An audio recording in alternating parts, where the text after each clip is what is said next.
You opened your banking app this morning. You know you did. And there was that little half-second pause before the number loaded, that flicker of dread in your stomach, because some part of you already knew. The number was going to be lower than it should be. And then it loaded, and yep, there it was. And the very first thought in your head was not a number. It was a question. Where did it go? You earn money. You're not lazy. You work. The money comes in, and then it just evaporates. A little here, a little there, a coffee, a thing you saw, a sale that was too good to pass up, a subscription you forgot you had since the spring. And none of it felt reckless in the moment. Every single purchase made perfect sense when you made it. And yet here you are, at the end of the month, doing financial archaeology, digging through your transactions like a detective at a crime scene, trying to reconstruct what happened to your own money. And here's the part nobody tells you, the part that I want you to hear before we go 1 inch further. You are not stupid. You are not weak. You are not just bad with money. That story you've been telling yourself, the one where everyone else seems to have it figured out and you're the broken one, that story is a lie. And it's not even an interesting lie, because the truth is so much weirder and so much more freeing. The truth is that your brain, the 3 pounds of wet gray miracle sitting behind your eyes, was never, ever designed to handle money. Not credit cards, not savings accounts, not compound interest, not a marketing department whose entire job is to study your weaknesses and turn them into revenue. Your brain was built for something completely different. It was built to keep a hairy, hungry primate alive on a dangerous open plain about 200,000 years ago. And almost every mistake you make with money today is actually your ancient survival brain doing exactly what it was built to do. It's just doing it in a world that no longer exists. So today we're going to meet that brain. We're going to figure out why it does what it does. And we're going to figure out how to stop losing to it. Let me show you what's actually at stake here, because it's bigger than one bad month. The slow leak is the dangerous one. A single impulse buy doesn't ruin anybody. $40 here, a small treat there.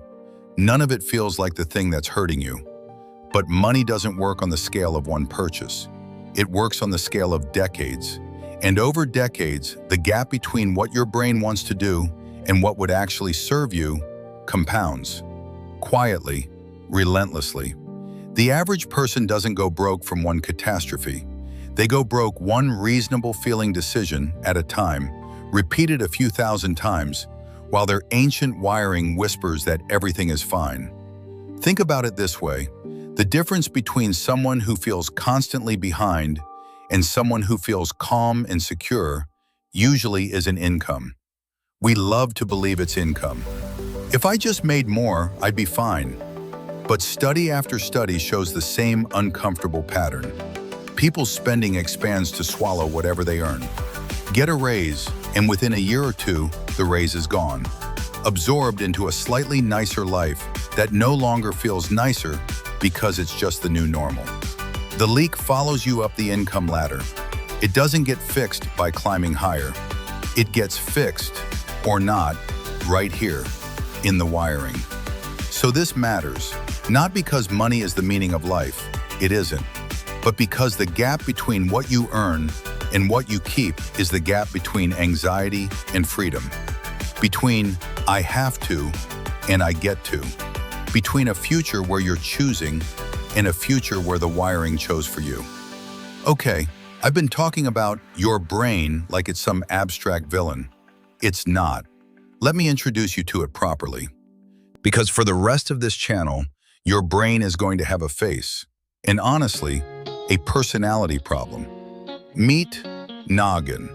Noggin is a brain, a literal cartoon, slightly wrinkled, soft pink brain with 2 big expressive eyes and little stick arms and legs.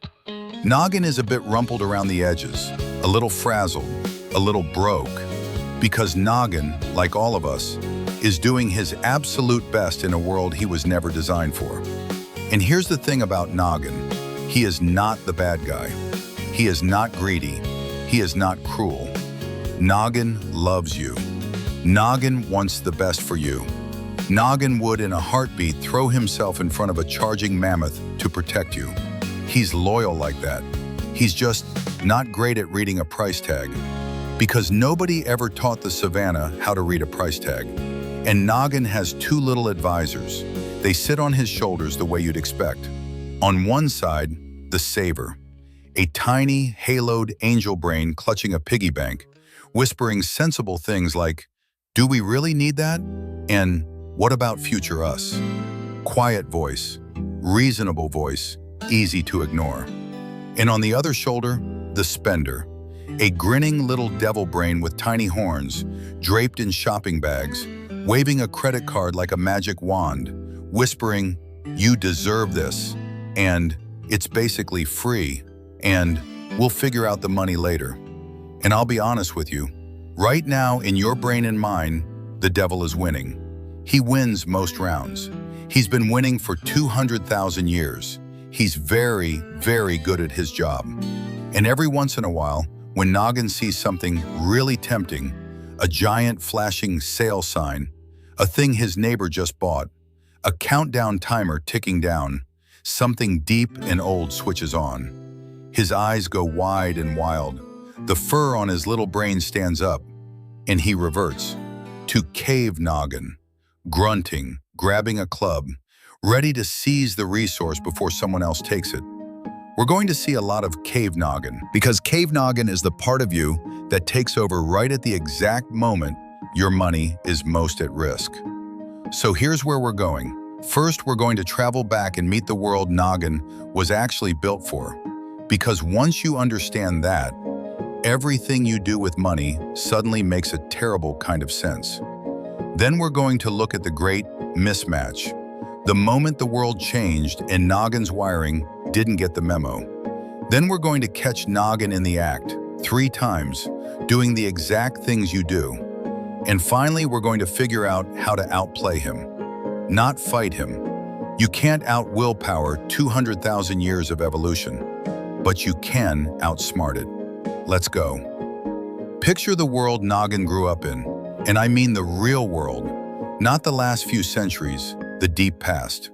For something like 95% of the time that humans have existed, we lived as small bands of hunter-gatherers on the savanna and in the forests.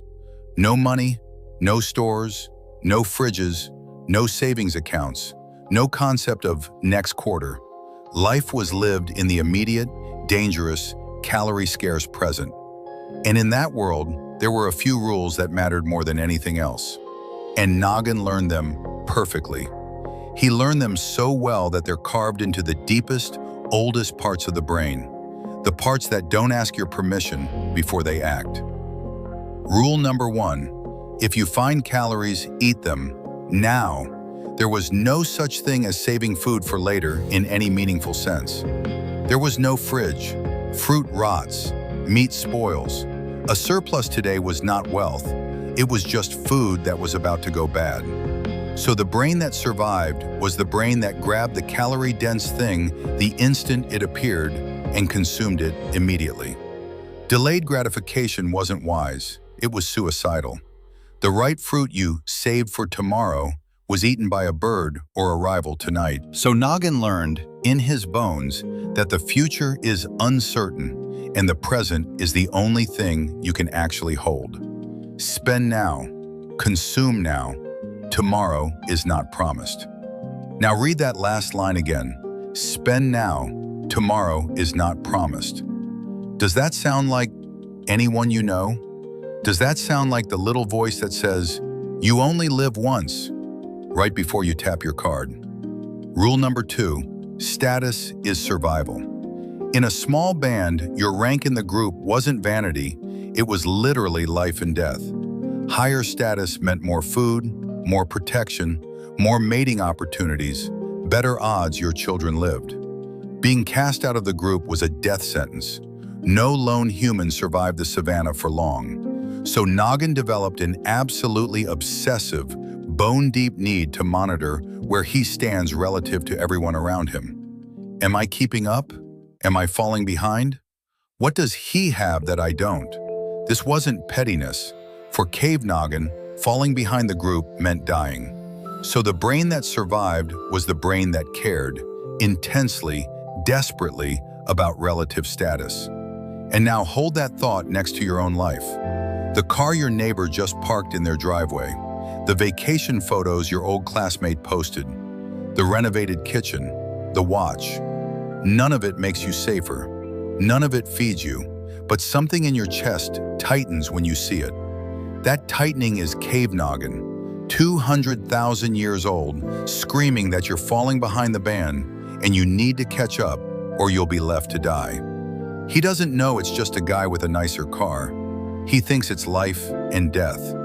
He always thinks it's life and death. Rule number 3, scarcity is the default, so grab while you can. For nearly all of human history, more than enough was a fantasy. There was rarely a surplus. So when a windfall appeared, a fallen animal, a bush full of berries, a sudden abundance, the correct move was to consume hard and fast before it disappeared or got taken. Hoarding wasn't even possible for most things. So Noggin learned, when abundance appears, gorge. Don't pace yourself. Don't think long-term. There is no long-term. Grab. These 3 rules, spend now, chase status, gorge on abundance, were not flaws. I need you to really sit with that. They were not bugs. They were the cutting-edge survival technology of their time. They are the reason your ancestors lived long enough to have you. Every single one of your direct ancestors, going back 200,000 years, was good enough at these instincts to survive and reproduce. The ones who calmly saved their berries for next quarter did not become anyone's ancestors. You are quite literally descended from the impulsive ones, the grabbers, the spenders, the status chasers. It's in you because it worked. And then, in the blink of an evolutionary eye, the world changed completely. And Noggin's wiring did not. This is the mismatch, and it's the single most important idea on this entire channel, so let me make it crystal clear. Evolution is slow, painfully slow. It works over tens of thousands of years, hundreds of thousands of years. But human culture, agriculture, cities, money, markets, marketing, all of that exploded in just the last several thousand years. And the really intense stuff, credit cards, online shopping, targeted advertising, one-click checkout, buy now, pay later, that's not even 100 years old. Much of it is younger than your grandparents. So here's the situation. You are walking around a modern world of infinite abundance, frictionless spending, and engineered temptation, carrying a brain that was finely tuned for a world of scarcity, danger, and immediate survival. Your hardware is 200,000 years old. Your environment is about 20 years old, and nobody updated the software. It's like, imagine taking a creature perfectly adapted to a freezing Arctic tundra and dropping it into a tropical jungle. Every instinct it has, every reflex that kept it alive in the cold, is now actively wrong. Its thick fur cooks it. Its fat reserves are useless. Its hunting instincts target prey that doesn't exist. It's not a defective creature. It's a perfectly good creature in completely the wrong place. That is your brain at the shopping mall. That is Cave Noggin at the checkout screen. Perfectly adapted for a world that no longer exists. And here's the part that should genuinely frustrate you in a useful way. There is an entire industry, a brilliant, enormous, multi-billion-dollar industry whose full-time job is to find Cave Noggin's ancient buttons and press them on purpose. Marketers don't sell products, not really. They sell to your instincts. They know about the scarcity instinct, so they invented the countdown timer and only 3 left in stock. They know about the status instinct, so they sell you identity and belonging instead of objects. They know about consume now, so they invented one-click buying and made the pain of paying as invisible as possible. They are professional Cave Noggin whisperers.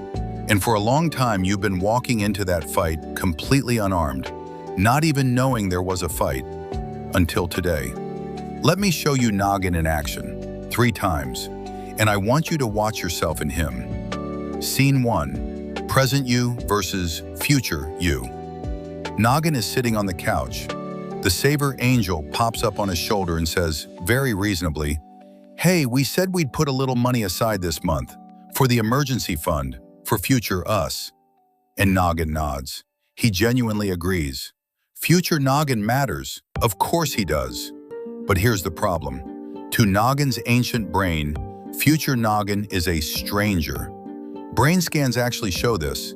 When people think about their future selves, the brain lights up almost the same way it does when thinking about a completely different person. So Noggin is being asked to give up something real and warm and immediate right now to help out a vague stranger who lives in a fuzzy, maybe place called the future. A future that to Cave Noggin might not even arrive. Tomorrow is not promised, remember? And right then the spender devil leans in, gestures at the screen and says, "Or we could enjoy ourselves now. The stranger will be fine." And Noggin taps the button. He didn't choose chaos over wisdom. He chose a real present pleasure over an abstract future stranger, which, in the savanna, was the smart move. In your retirement account, not so much. Scene 2, the status titan. Noggin is scrolling, perfectly content, genuinely fine. And then, a photo. Someone he sort of knows, standing in front of a brand new car. And watch what happens to Noggin's face. His eyes narrow, his little hands clench, that tightening in the chest. He didn't want a new car 5 seconds ago. He doesn't even need a car. But now there is a low hum in his skull that says, "You are falling behind. The band has more than you. Catch up, catch up." And the spender devil, who has been waiting for this, slides in and says, "You know, we could get one too. We'd feel so much better." And here's the cruel twist. Even if Noggin buys the car, the relief lasts about a week. Because status is relative. There's always a nicer car, a newer phone, a bigger house. Cave Noggin is running a race with no finish line against a band of 7 billion people, most of whom he'll never meet. He can never win. He can only spend. Scene 3, the abundance gorge. It's payday. The number in the account just jumped. And something primal switches on in Noggin. Abundance. The bush is full of berries. Gorge. His pupils dilate. The saver angel is shouting, "This money has jobs. This is rent. This is groceries. This is the future." But Cave Noggin can't hear him over the dopamine. To the ancient brain, a windfall is meant to be consumed before it vanishes. So payday becomes reckless. The treat yourself spiral. The dinner out, the thing in the cart, the "I earned this." And by the time the abundance feeling fades a few days later, a meaningful chunk of the windfall is just gone, consumed. Exactly the way Cave Noggin consumed the berries. Exactly the way that, once upon a time, kept him alive. 3 scenes, 3 completely reasonable savanna decisions. 3 completely disastrous modern ones. And not one of them was you being stupid. Every single one was Noggin being exactly what he was built to be. But there's a 4th thing going on underneath all 3, and it's maybe the strangest of all. Because here's a question Cave Noggin can't answer. What is money? Stop and really think about it. Money is one of the most bizarre ideas humans ever invented. It's a shared story, a piece of paper or a number on a screen that has value only because everyone agrees to pretend it does. And Cave Noggin has no category for that. None. He understands food. He understands warmth, shelter, a mate, a threat, a tool, a rival with a nicer rock. Real things, touchable things, things that meant survival or death. But a number on a screen that represents abstract future calories you might trade for one day? That doesn't compute. That doesn't light up the survival circuits at all. And this is the secret behind why spending feels so painless and saving feels so hard. Watch Noggin pay with actual cash. Real bills leaving his real little hand going into someone else's. It hurts. You can see it on his face. The cave brain registers the loss of a real, physical resource. His stuff is now their stuff. There's a flicker of pain there, an ancient alarm. But now watch Noggin tap a card or click a button online. Nothing physical leaves his hand. No bills, no object, just a soft little beep and a screen that says, "Thank you."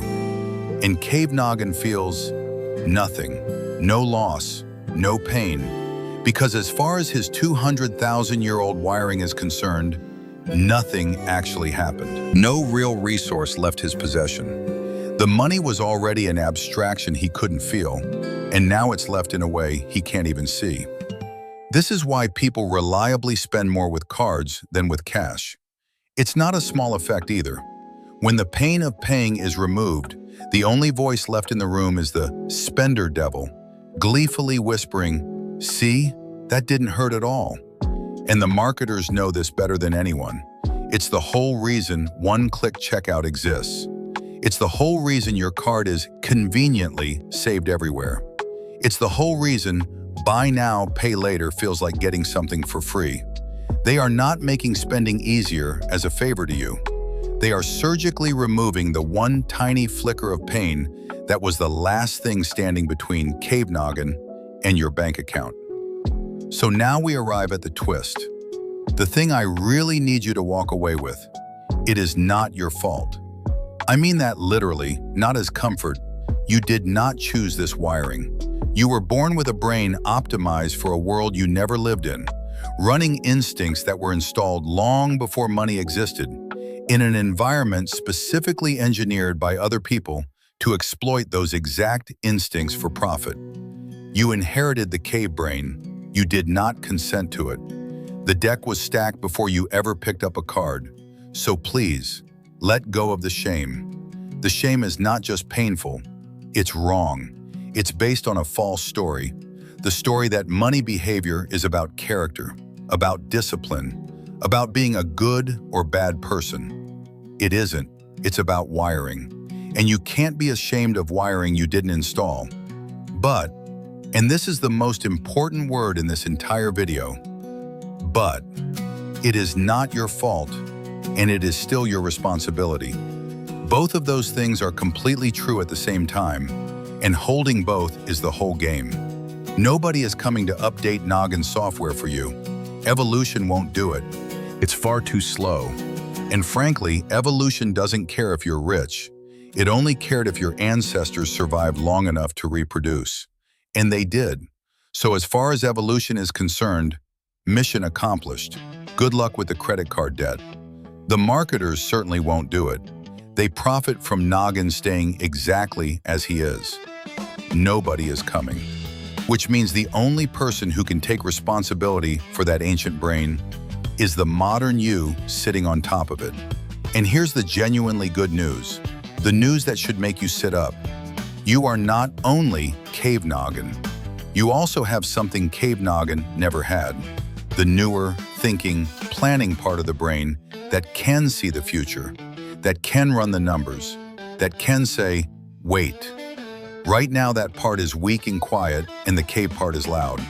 But you can shift the balance. Not by becoming a different person, not by suddenly developing superhuman willpower, but by being clever about the fight, by rigging the game in your favor before Cave Noggin ever shows up. Let me show you how. Here is your defense. And the core principle behind all of it is one idea. So let me say it plainly. Do not try to out-willpower your ancient brain in the moment of temptation. You will lose. Cave Noggin has 200,000 years of practice, and you have what? A New Year's resolution? The trick is to win the fight earlier, before Cave Noggin even wakes up. You make the good decisions once, calmly, in advance, and then you remove yourself from having to make them again under fire. Defense number 1. Automate the good behavior so willpower never has to enter the room. Remember scene 1? present you robbing future you? The fix isn't to try harder to save every month.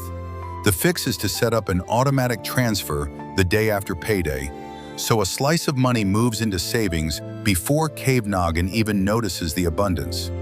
He can't gorge on berries he never sees. You make the decision one time while you're calm and rational, and then you take your future self's hands off the wheel of your present self's bad impulses. This one move, paying yourself first, automatically, quietly does more for the average person's finances than any amount of daily discipline ever will. Defense number 2, add friction to spending and remove friction from saving.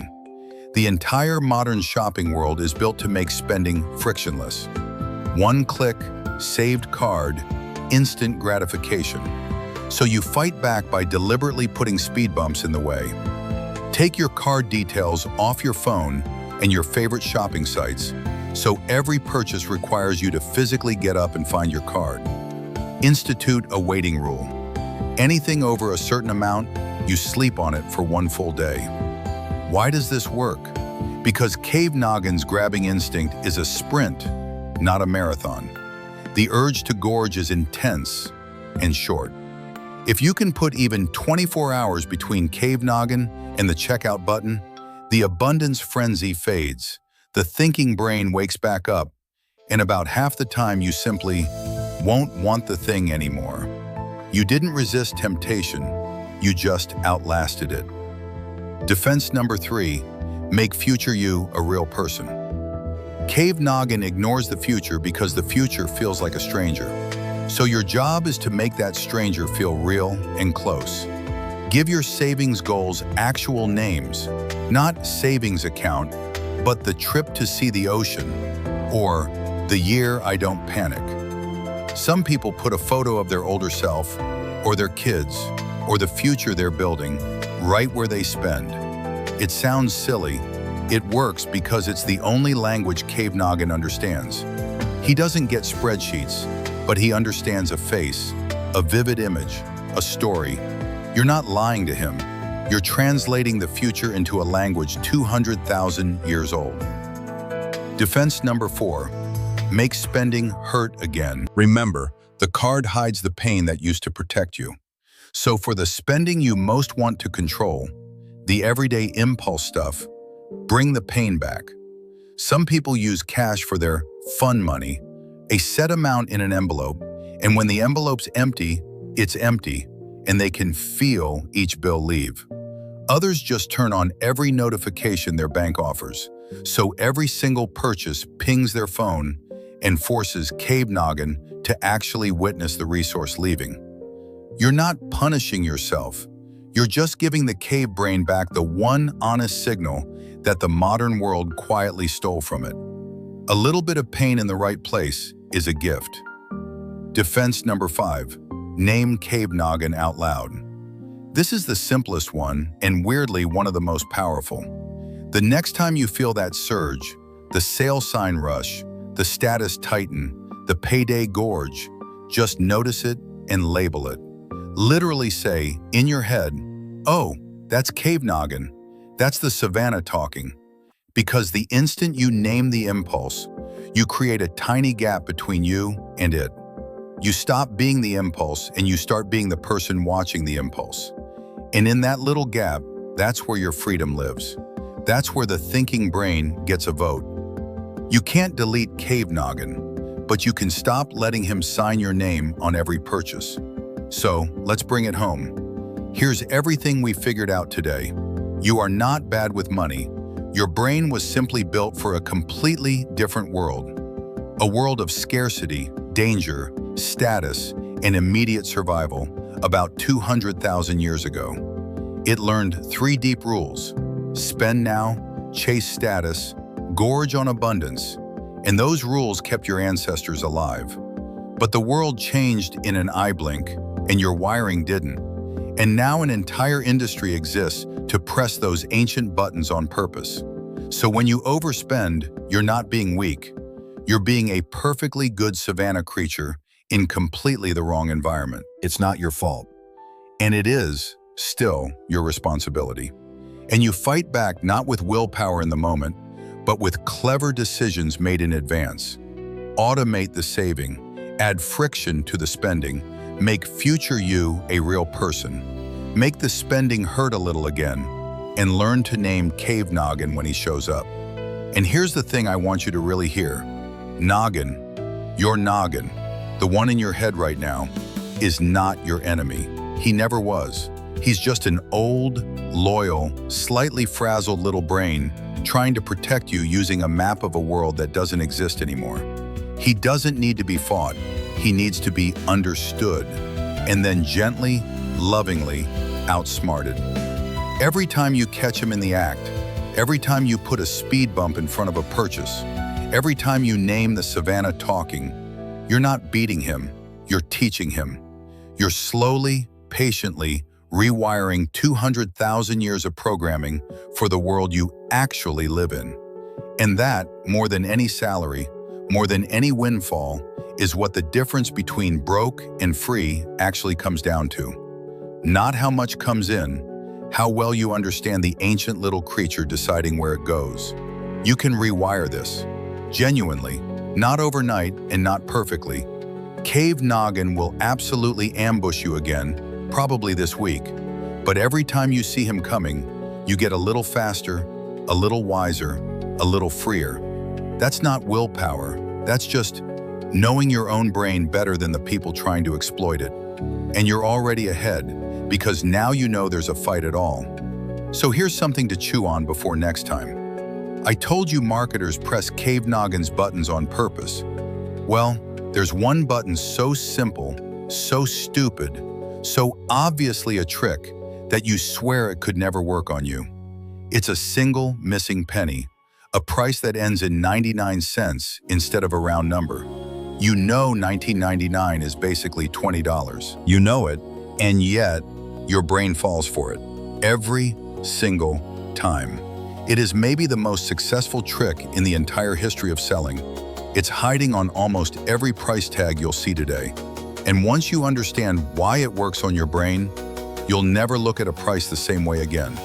That's where we're going next time. The one missing penny that's been quietly fooling Noggin for decades. I'll see you there.